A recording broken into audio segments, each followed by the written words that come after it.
Okay, welcome back. So I want to talk about bounds on well, things related to chromatic numbers, both classical and quantum.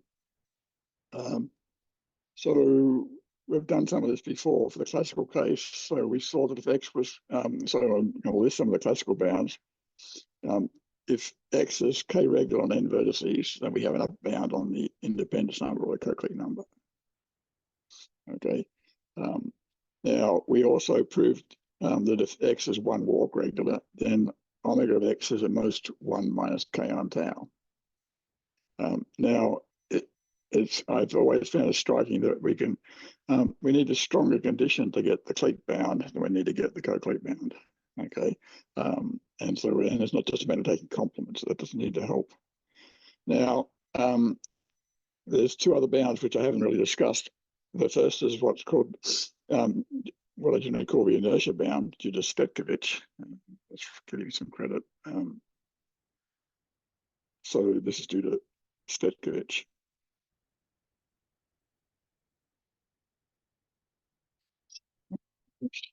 Yeah. Namely that the maximum size of Cochlear is less than the number of non-positive and number of non-negative eigenvalues. Okay, so the Peterson graph, for example, its eigenvalues are -4 with multiplicity, -2 with multiplicity 5, 1 with multiplicity, -2 multiplicity 4, 1 with multiplicity 5, and 1 with multiplicity 3. So it has 4 negative eigenvalues and 6 positive eigenvalues. So for the Peterson graph, this would imply that alpha x is the most 4, which is tight because their independent set size 4 in the Peterson graph. It's also tight for the complete graph, but you may not find that impressive. But still, it has to be tight somewhere to be good.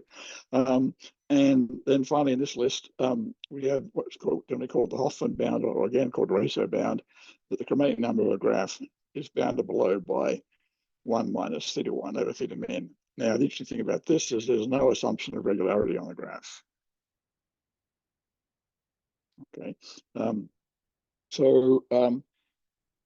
Svetkovich original proof of this just used interlacing, and that's a nice proof too, which I might spell out at some point, but I'm going to give a different proof just for the, just because I'm here and doing it. So some of these bounds will apply under some conditions if you use a weighted adjacency matrix in place of a regular adjacency matrix. And in particular, the inertia bound only requires that the adjacency matrix be 0 if EG is not in X, I guess. So it's got to be 0 in the right places. So it's 0 when I and J are not an edge. If it is an edge, it could be non-zero, but I don't particularly care. What I care about is this condition, that for each edge, we're 0. So you take the adjacency matrix and you change some of the ones to something else to make it symmetric or emission. So now I need to define two subspaces of RBN spanned by the eigenvectors of A. Well, V plus is the span by the eigenvectors with positive eigenvalues, and V minus is the span of the eigenvectors with negative eigenvalues. So we have those two subspaces. Okay. Now the claim is, and this is that the intersection of those two subspaces is 0. Okay, that's not as true by definition. So we have those two subspaces. Now there's one more subspace we can get from a coclique. If we have a coclique in our graph X, now I'm just going to define W, for the sake of a name, to be the span of the vectors E sub U for U in S. So this is the vectors supported on vectors supported on the vertices in the coclique. So it's a subspace. Its dimension is the size of S. Now the other claim is that the W intersects V plus and V minus in the 0 vector. I think I'll leave that as a little exercise, but so in other words, if you write W as a linear combination of basis vectors, it's got to eigenvectors, it's got to use something from here and something from there. The point is that, well, actually I can write this down. the point is that the I transpose A EJ is equal to 0 if I is not adjacent to J. Well, okay. And so for any vectors W1 and W2 in W, this is equal to 0. Now, the eigenvectors, if they're positive, then this sort of thing would be not positive, and if they're negative, this would be negative. So, because of this condition, we get to these intersections zero-dimensional. And so now if we have two subspaces of a vector space, one dimension K and the other dimension L, then K plus L must be less than the dimension of the space, given that they're disjoint. So that's the proof. Okay. There's also I know of two other proofs. You can also prove it using interlacing, and I should show you that at some point. And there's another somewhat more geometric proof. Now, one thing which bothers me about this bound, well, it's useful. There are times when it's the best bound available, and there are things you can do with it, and particularly because it lends itself naturally to weighting things. Okay. The problem is that when the bound is tight, we don't get any information. Now, going back to the ratio bound, we saw that when that was tight, that the characteristic vector of the co-clique shifted so as entries under 0. That lay in the tau eigenspace, and so we got some conditions on the eigenspace on the co-clique, if you like. So we got some useful information in the case it's tight, and that lets you prove non-trivial things like the Erdős-Corrado theorem, for example. So when this is tight, we get some information, and ditto for when the Hoffman bound here is tight. But for the inertia bound, we don't get any information when it's tight. Okay. Also, I'd say as a rule of thumb that the ratio bound tends to be useful more often than the inertia bound, but they both have their uses. There are times when one is true and the other is not, or one is tight and the other is not. Okay, so that's the inertia bound, and that will come back once or twice. So the other bound is the bound on the chromatic number. Okay.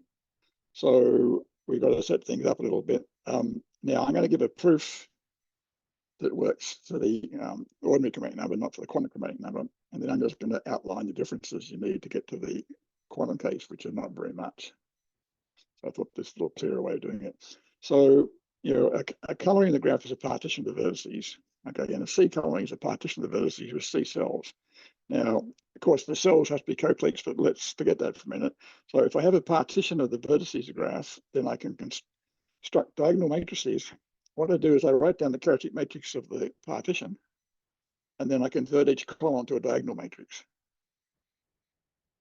Okay, that's what I've written here. But so you convert the columns of the characteristic matrix to a diagonal matrix. Okay.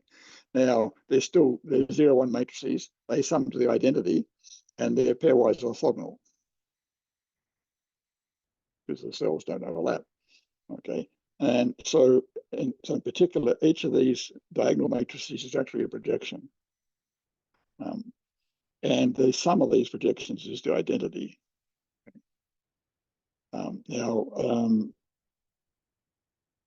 So we get all this for free. I haven't assumed a coloring yet. Just so I've got a partition, I get these projections. So when does this partition give me a coloring? Then the condition is simple enough to write down. It says I've got these projections P sub I, and the condition for them to be a coloring is that this sum be 0. Now the way to think about this is these PI. So let's look at this P1. P1 is a diagonal matrix, okay, with ones and zeros. So P1 times A times P1, you're just picking out the submatrix of A with vertices indexed by with submatrix indexed by the vertices in the first co-clique of the graph. Now, that's a submatrix. It's not a very interesting submatrix because if this is the coloring, that submatrix has to be 0. There can't be any edges joining vertices in C1 to vertices in C1. I mean, so 1 to vertices and so on.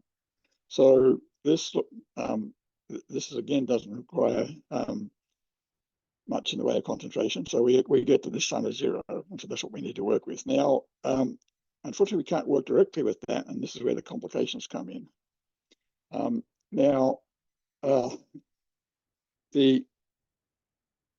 So to get something I can work with, this is the not rule of a step, which you wouldn't come to mind on the first or second or third tries. I'm going to start by choosing a flat unitary matrix of order C by C.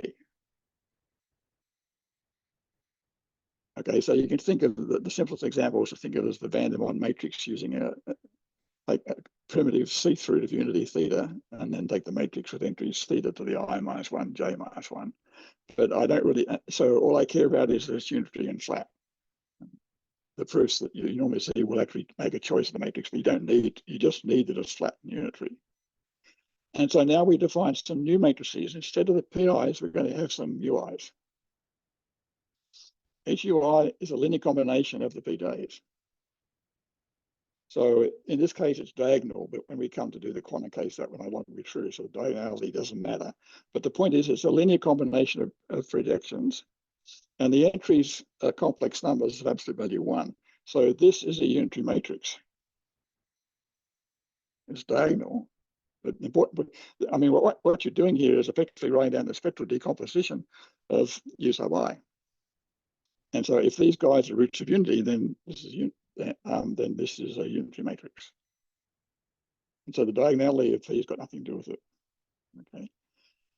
Okay, so that's all right. I'm the one lecturing here, so I can define anything I want. And so I've just defined this.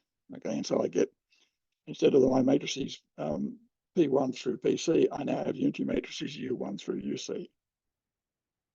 Now this is where you have to do some work. I make two claims. First, and this is really straightforward to verify. You just do an entry, calculate the entries. The sum of these tensor squares is equal to this sum. Now again, it's not at all clear why this would matter to us, but let's go on with this. So this can be verified. You just compute the entries of this using the formula and check, and you'll be using you'll need to use the fact that W is flat and unitary. Okay, but that's so we get that, and I'm certainly give you that as an exercise. Now the stuff which it follows immediately from this if you use the tensors, but I'm not claiming that you are. This identity implies this. This is why I keep on saying that there's nothing simple about tensor products. Okay. Okay, we'll leave that. So we have this, and that gives us this, and this is what we'll actually work with. Okay, so you could try and verify this directly. In fact, you could then, it'll be enough to verify this for the matrices with exactly one non-zero entry in them, and then use linearity. Okay, so you could prove this directly by playing with coefficients. But in a certain sense, you don't need to do that. You can wave your hands and say it follows by properties of tensors. This is true. And people won't usually call you on it because no one's that confident about properties of tensors. So we get this. Okay, so that's what we're going to work with. Okay, because this is the sum that was going to be 0 if we had the proper coloring. And so now we decided we're going to work with this mess instead. Okay. Now the Hoffman bound, as I stated before, is that the chromatic number is at least 1 minus theta 1 over theta min, the least eigenvalue.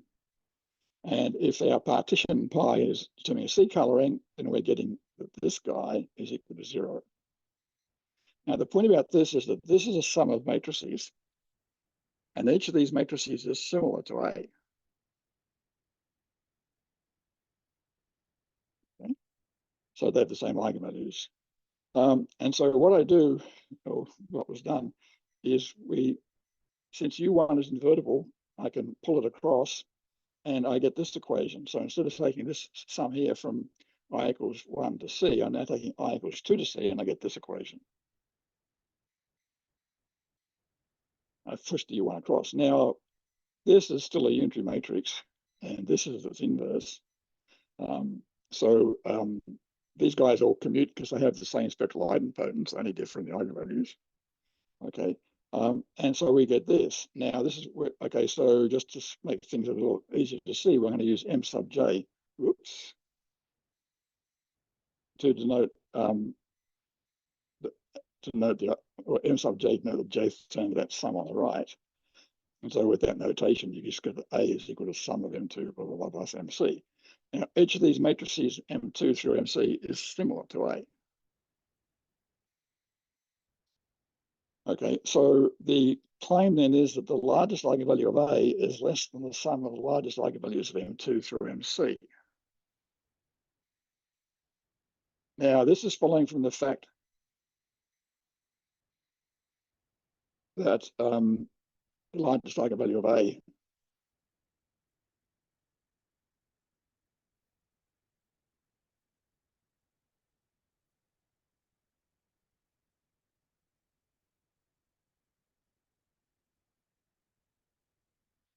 So we have this expression for the largest eigenvalue of A, which I did discuss before.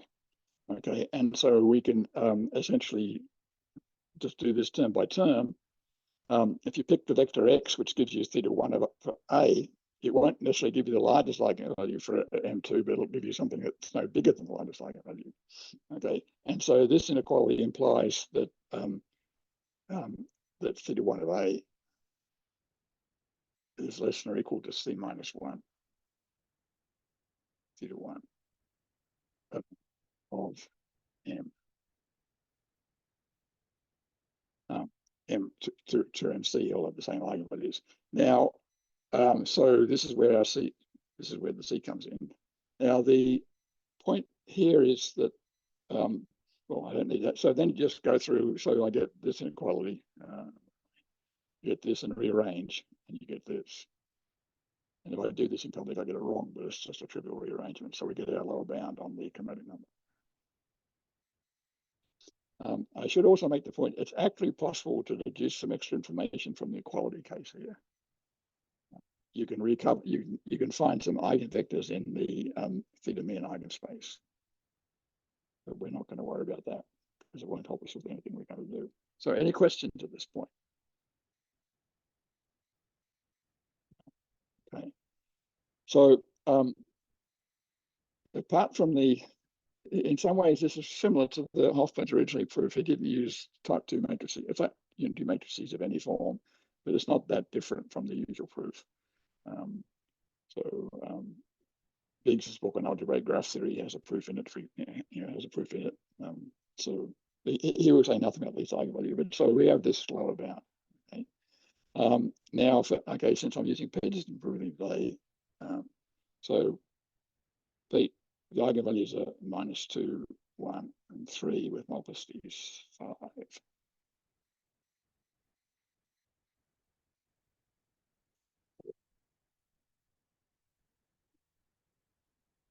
2 and 1. Okay, I'm losing it.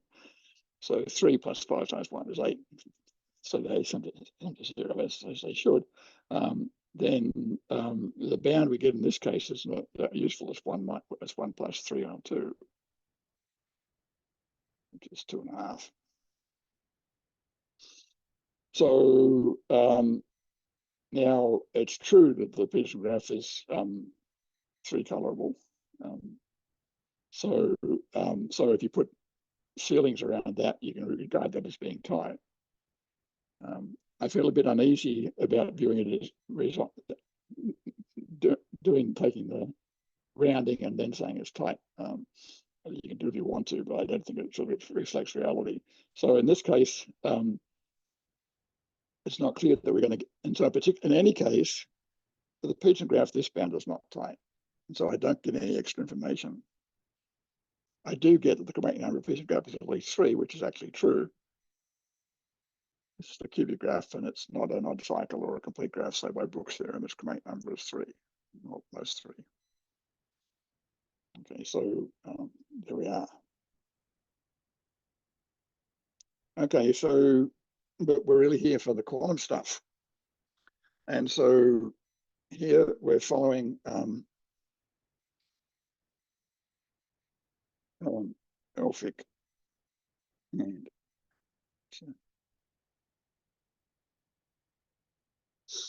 now they have a large number of papers on various bounds for various culling parameters, both classical and quantum.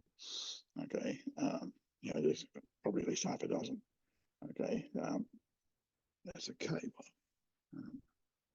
So it can be a bit hard trying to dig out a result sometimes. So, okay, so we want to get the proof that the quantum analog of the Hoffman bound, okay? And the proof is not that different. So we're assuming we've got a quantum C coloring of the graph with index D. Now, we're going to C coloring.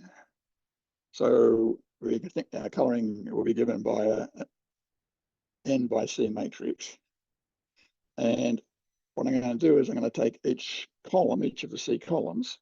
Now the entries in that column are projections. Convert that to a block diagonal matrix with the same projections as entries.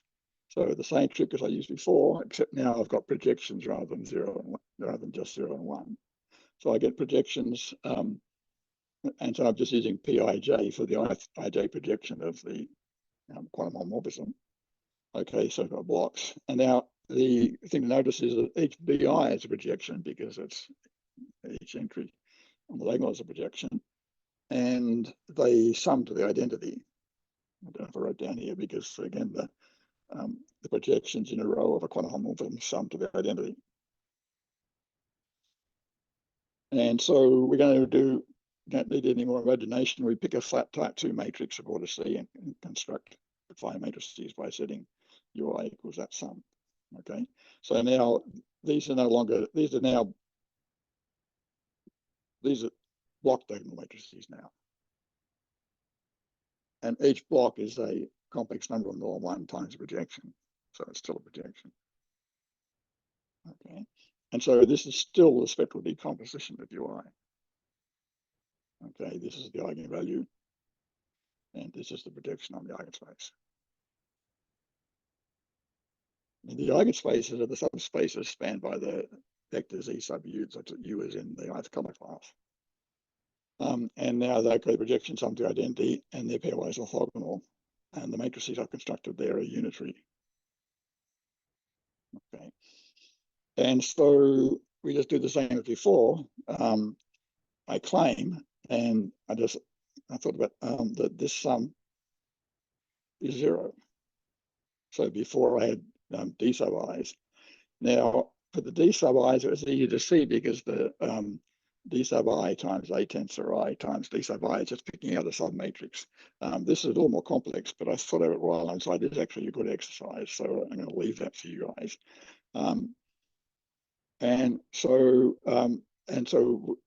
So that's equivalent. So as I said, that is it. The consequence is that then this is true. And so now we use the same arguments before. And so we're going to get that, and so we're going to be dealing with the theta 1 of a tensor ID and theta min of a tensor ID, but they're just theta 1 of A and theta min of A. And so we go through the same calculations before, and you conclude this.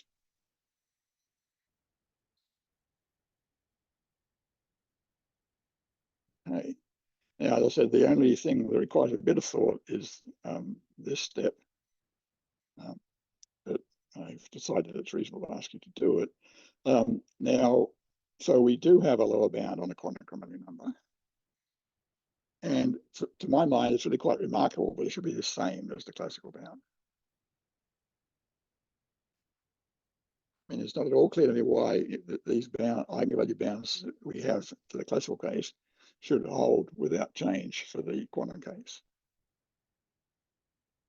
So, but I think it's still true in the cases where we have useful bounds on the quantum case, they apply to the classical case without change, and in most cases they're already known. I don't know any situation where we have a stronger lower bound on the chromatic number than we have for the classicals. I mean, that's more of a challenge or admission of ignorance. But so, and so there are other examples of this. You may see some of those as you go on. So the quantum chromatic number has got the same lower bound as the classical chromatic number, which is, as I said, an interesting surprise. Now, I'm always going on about, well, if we, by union rules, if we derive an inequality, we should ask ourselves, what can we, when does equality occur? And I decided, rather than doing it directly, I'm going to pick a family of nice graphs where we can do some calculations, and we'll get some graphs where the quantum chromatic number is strictly greater than the classical chromatic number. Okay, so if I'm picking a random family of nice graphs, it's almost invariably the so-called Latin square graphs, which I discussed once before. So the vertices of Latin square graphs are the n squared triples I comma j comma also by j. L is an n by n matrix, and so it's just the ij entry of L, as I said. And two triples are adjacent if they agree on one coordinate. Now, if they agree on two coordinates, they're equal. Okay, so if the first two coordinates are the same, then clearly the third coordinate is the same, and you have to think a little bit for the other two, but not much more. So, so that's our definition. So we have n squared triples. So we're going to get a graph on n squared vertices. Each vertex corresponds to a triple. And in terms of Latin square, two triples are adjacent if they're in the same row or in the same column, or they have the same color, same entry. Now, two triples, the triples in that agree on the first row, so the triples with a 1 in the first position, will give you a clique of size n. So each row gives you a clique of size n, and each column gives you a clique of size n. And if you stare at the vertices with a given color, they get that also gives you a partition into n cliques of size n. Okay. From the point of view of the Latin square, there's no real difference between these three coordinates are equivalent. I was always nervous using words like equivalent. As some of you might know from marking undergraduate homework. Although just on the weekend, I was reading a quote. I have a quote from a physicist saying that mathematically, the points of three-dimensional projective space are equal. Now, that seems to imply that there's only one point in three-dimensional projective space. I don't know what. Anyway, we won't go. So words like equivalent and equal get misused. So they're adjacent, I agree. And as I said before, when I discussed it, it's a strongly regular graph on n squared vertices. The valency is 3n minus 3. Any two adjacent vertices have n common neighbors, and any two vertices at distance 2 have 6 common neighbors. I got no intention of working these out because I get them wrong every time I do it. Now, there is a check on this. So it's easy to, the 3n minus 3 is think of the 1 position in Latin square. It lies in a row.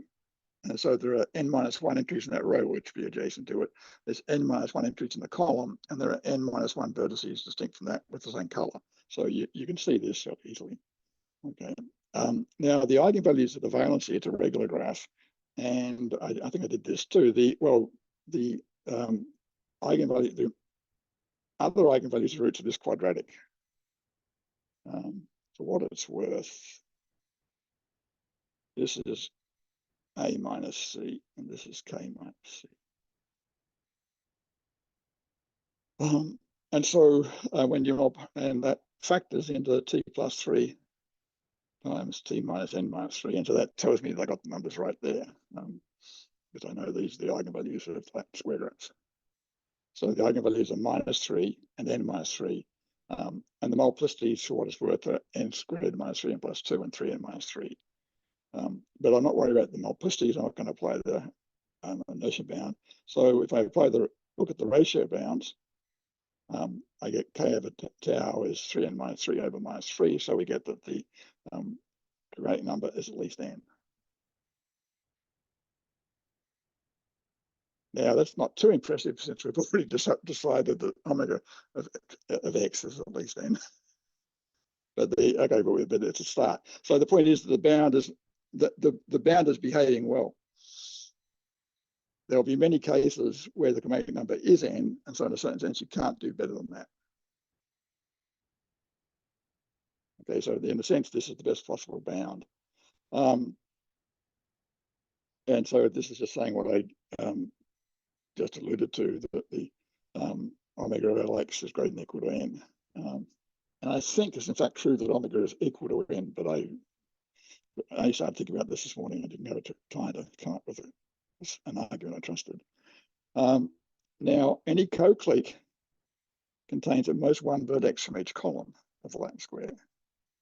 And so we have that alpha x is less than n. Okay, so that's it. Now, this is often strict. Now, in my book with Gordon, we discussed Latin square graphs. We give a proof that if L is the multiplication table of a group, then the chromatic number is n, if and only if alpha x is equal to n. I was proving stuff about calligraphs and alphas and omegas a little while back. If you assume it's calligraph from a billion group, you can prove this. The proof we had there doesn't work in general, but for billion groups, it does work. Okay. Now, the interesting theorem is that if L is the multiplication table of a cyclic group of even order, then alpha x is less than n. There is no co-clique of size n, and so consequently the chromatic number is greater than n. So we have a gap between the ratio bound of Hoffman and the actual chromatic number. And so now you can immediately ask, could the quantum chromatic number, what is the quantum chromatic number? For all I know, it could be true that all n by n Latin squares have chi q equal to n. I'm not making that as, now careful, I didn't conjecture that. I said, for all I know, that could be true. Okay. We have no way of, I know of no useful way of getting, it's not easy to get information about the quantum chromatic number of an arbitrarily chosen graph. And if you do it for Latin square graphs, then there's side triple systems, graphs on side triple systems, and there's bunches of other graphs as well. But so Latin square graphs are as good a place to start as any. So so this gives examples where as I said, where the ratio bound for the chromatic number is not tight. And my point is that whenever that's not tight, you have a chance of finding a graph where the classical and quantum chromatic numbers are different. And we don't have many examples of that. Okay. And I just found this morning a paper by these guys. I could get ISA to pronounce them, but I won't try. That if L is an n by n Latin squared, the chromatic number, they conjecture that the chromatic number is n plus 1 of n is odd, and n plus 2 of n is even. And they also deduce from a result in Malloy and Reed that the chromatic number chi minus ln is smaller of n as n goes to infinity. So that's more or less the sum of the information. So the point is that the chromatic number of a Latin square can't be too much bigger than n, but it can be bigger than n. And so there's room there and so the question is, what is the classical chromatic number? What is the quantum chromatic number is open. Of course, if the omega n is equal to chi of n, then the quantum chromatic number gets sandwiched. It has no choice. And just another somewhat more extreme example, the Kneser graph. Now, its graph consists of the subsets of size R from a set of size D. So there are D choose R of them. And two subsets are adjacent if they're disjoint. Now, this is an important graph in coloring theory, but I won't go into that right now. Now, Lovaas proved that the chromatic number of the Kneser graph is D colon R is D minus 2R plus 2. Now, if R is equal to 1, then the Kneser graph is just a complete graph. If R is equal to 2, then K52 is the Pearson graph. Okay. And so Pearson graph, this would be 3 minus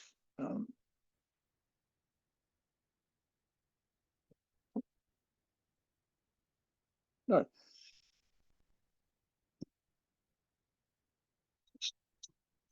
But anyway, it's not far off from that. I also think the Hoffman bound is D over R, and so there's quite a gap between those, and we don't know, as far as I could tell by searching around this morning, what the quantum chromatic number of this graph is, and that should be a D, not a Q.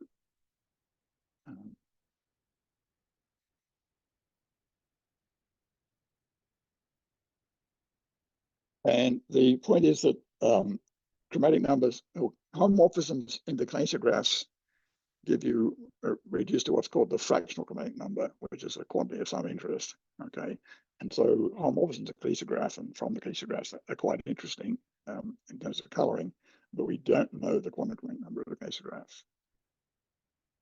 Okay, which is a bit of an admission of defeat, I think. But we'll leave it at that. Okay, so I've talked about bounds, okay, and discussed a bit about when those bounds are tight. I want to go on now and talk about a different topic, not unrelated to what we've been doing, but namely orthogonality graphs and Grassmannians. Okay, so my definitions, of course. So we define the vertices in orthogonality graph omega d to be the unit vectors in C to the d with two vectors adjacent if they're orthogonal. So when we talk about an orthogonality graph, we have some set of things, and we declare them to be adjacent if they're orthogonal, and that's now an orthogonality graph. So we have lots of choices into what things we choose and to what we use to define orthogonality, although we won't be very imaginative about that. But sticking to this guy for a minute, if x and y are unit vectors in C to D and they span the same line, so one's a complex number of norm one times the other, then a vector is orthogonal to x if only if vector is orthogonal to y. So really, the orthogonality graph can be partitioned into lines. Okay, and if the vector in one line is orthogonal to a vector in the other, then the two lines are perpendicular. All the vectors in one line are perpendicular to all the others. Okay, so that means you can, in a sense, make the orthogonality graph a bit smaller. You don't need to work with vectors. You could work with the lines, because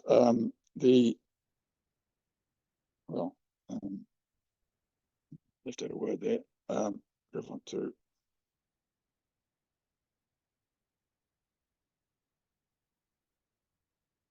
So the graph on the lines, you can view it as there's a mapping from the graph on the lines to the orthogonality graph, and there's a homomorphism for the orthogonality graph to the graph on the line. So the graph on the lines and the orthogonality graph are homomorphically equivalent. Now, since all the questions we care about are framed in terms of homomorphisms, homomorphically equivalent graphs, we don't need to distinguish between homomorphically equivalent graphs. So we're free to use the line version if we want to, rather than the vector version. And it's probably, I mean, both work. Okay. This is more or less saying what I just said in a slightly different form, that omega d is homomorphically equivalent to the graph on the one-dimensional subspaces with lines adjacent if they're orthogonal.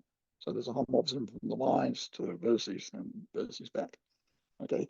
Now, in the real case, this is fairly easy because the map is 2 to 1. You replace x and minus x just by the line through x. So it's a 2 to 1 map. But if you're working out the complex numbers, then you've got an infinite number of complex numbers in norm 1. So it doesn't make any difference to the arguments. So we have that. So we can work either with the vectors or with the lines. And in terms of what we're doing, it seems that working with lines or generalization, that is right, is possibly more useful. Now, the nice thing about vectors, of course, is there's no discussion about what you use to represent them. You write down your D tuple, and there it is. Okay, if we're going to use lines, then it turns out the natural thing to do is to use the projections on the lines as your representation. So if you have a unit vector x, and then you take xx star, that's a rank 1 matrix of pure state, it represents projection onto the line. And notice if I replace, if theta is a complex number of norm 1, and I replace x by theta x, the projection doesn't change. so I don't have to worry about these scale factors. And you can also see that if I take my normal matrix inner product of the two projections, that's just the square of the absolute value of the ordinary inner product. Now, since most of the time I only care about whether they're orthogonal or not, we have no problem so that the vectors are orthogonal if only if the projections are orthogonal. Any questions at this point? So now I want to define another graph. This is the Grassmann graph, named after the guy that invented linear algebra. But all his colleagues for about 30 years thought it was too complicated to understand, so they're just like undergraduates. So the Grassmann graph, so its vertices are going to be the R-dimensional subspaces of D-dimensional complex space. There's also a real version, okay? And two subspaces are adjacent if the corresponding projections are orthogonal. Now you can present the subspace by giving a basis. This is equivalent to choosing a unit vector spanning a line, except it's a bit more complicated. Or you can present the subspace by giving the orthogonal projection on the subspace, and that's what I choose to do. Okay, so each subspace will be given by a projection of rank, a projection of rank R, and you get that they're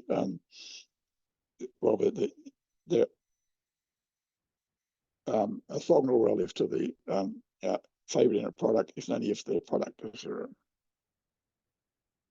This is simply because they're positive semi-definite. Okay, so now we've gone from our orthogonality graph using the vectors in C to the D to a graph using projections in C to the D. Okay, and with orthogonality on the projections, and so this generalizes, and so this is a big class of graphs. They're important they come up in various parts of mathematics. They're important as manifold and things like this. They have a large symmetry group because clearly they're sexed by the general linear group, subspace of dimension R to subspace of dimension R. So they're very regular. So they're nice graphs in that sense, just too big. Now, in a sense, we've already worked with the Grassmann graph. This is really answering the question, well, why would I care? Suppose we have a rank R quantum coloring of index D its own graph. Okay, so we've got ourselves, I didn't say how many colors, just call it C. So you have a N by C matrix, and it's looking at the columns. Okay, now each entry in that column, is a D by D projection. Okay, with rank R. Okay, and so that gives us, so we have a map from the vertices of our graph into the vertices of the Grassmann graph. So each column is giving us a map from vertices to vertices. Now, since this is a column of quantum coloring, if two vertices are adjacent, the corresponding projections must be orthogonal, because you can't map adjacent vertices onto one vertex. Okay, so they have to be orthogonal. Okay, and so in fact, we have a homomorphism from X into the Grassmann graph GDR. Let me be consistent here and make that.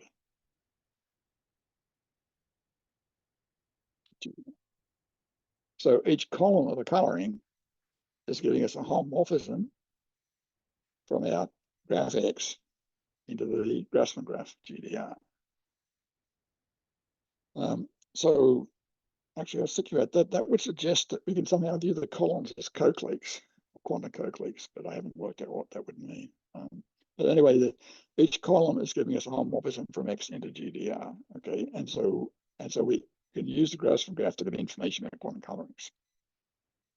And the point is that we're effectively working with homomorphisms into the Grassmann graph, because each column of our coloring is a homomorphism into the Grassmann graph.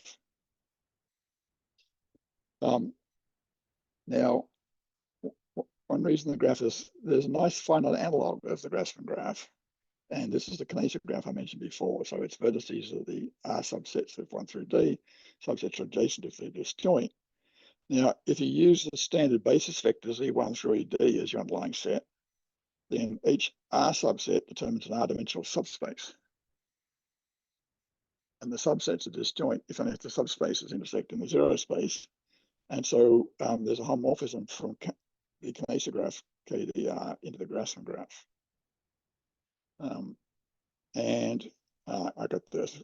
I was wrong before. I had minus 2R plus 2, I think. No, that's still wrong. But I'll fix it before I post it. If I assume that D, I mean, there are some trivialities. If D is less than 2R, less than or equal to 2R. If D is equal to 2R, then the Knaser graph is just 2 copies of K2. Okay, and there's not much we can say about that that's interesting. If D is less than 2R, then the graph is empty. Okay, so I'm just putting in this assumption. And so if in that case, the alpha, this max size of co-clique, is this. Now that's better known as the Erdős-Colorado theorem. Or more precisely, this is the Erdős-Colorado bound. And the Erdős-Colorado theorem also tells you that the sets that realize this bound are the R subsets that contain a given point. Okay. The other point is subject to the same condition on the size that the chromatic number is this. Okay. And so I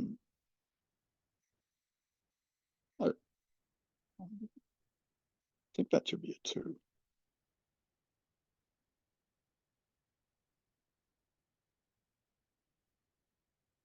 Yeah, for pizza that gives me 3 now.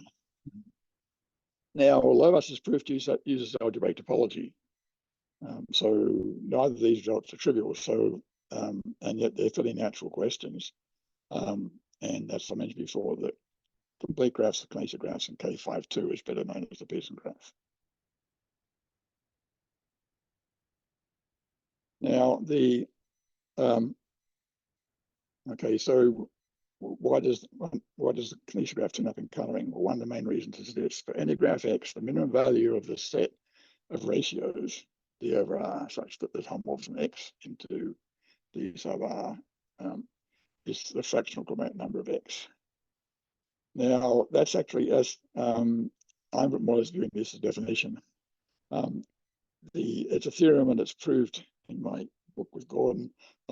So this quantity is the fractional chromatic number. Now you can view this as being the second possible definition of that quantity. Okay, so it's a well-defined quantity. The one point is that this minimum value is achieved. Okay, so it's the actual minimum, so you don't have to know about sups and infins, which I always get wrong. Now, fractional chromatic number, well, what on earth is it? So I decided I would say what it is. So let X be a graph, and let B be the matrix with the characteristic vectors of the maximal by inclusion co-cliques of X. Okay. Actually, I think I could take all co-cliques and it wouldn't make any difference. But the maximal co-cliques will do. So B is a V by N matrix, and N is large. And that matters a bit, as we'll see. The coloring of X is given by a 0. A coloring is the collection of co-cliques that cover all vertices. Usually you arrange them to be pairwise as joint, but we're going to be sloppy. We just need a collection of co-cliques that cover the vertices. We want to use as few co-cliques as possible. Okay, so to pick out co-cliques, you take a 0, 1 vector Y with the ones corresponding to the co-cliques you're going to use.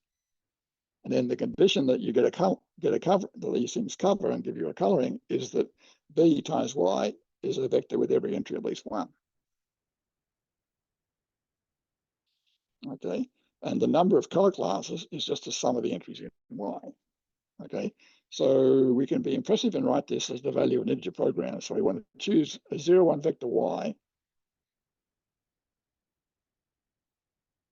that minimize with minimum sum of entries and with this condition holding.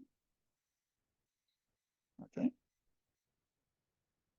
Now, so that is an integer program. Okay. Now, integer programs are hard to solve. So you might say, well, make your life easier and we'll solve the linear program where you, instead of insisting the entries of Y be 0 and 1, you just insist they be non-negative. Now, that is a linear program. And in general, you can solve those in polynomial time, except the problem is that this matrix B can't be written down in polynomial time because the number of co-cliques can be huge. So in that sense, it's not really practical. And so in fact, computing the fractional chromatic number is NP hard. Okay, but you still get you get this, and the value of this linear program is called the fractional chromatic number. Okay, and so given the way we've constructed it, where we're taking this problem and relaxing the conditions on y, we get the chi sub f is less than or equal to chromatic number. And if you're up on linear programs, you can write down the dual and get information about fractional cliques, but we won't go there. And you can also prove that if x is vertex transitive, then the fractional chromatic number is the number of vertices divided by alpha of x. And that's more or less accessible. The first in my book was Gordon. It's not an impossible exercise.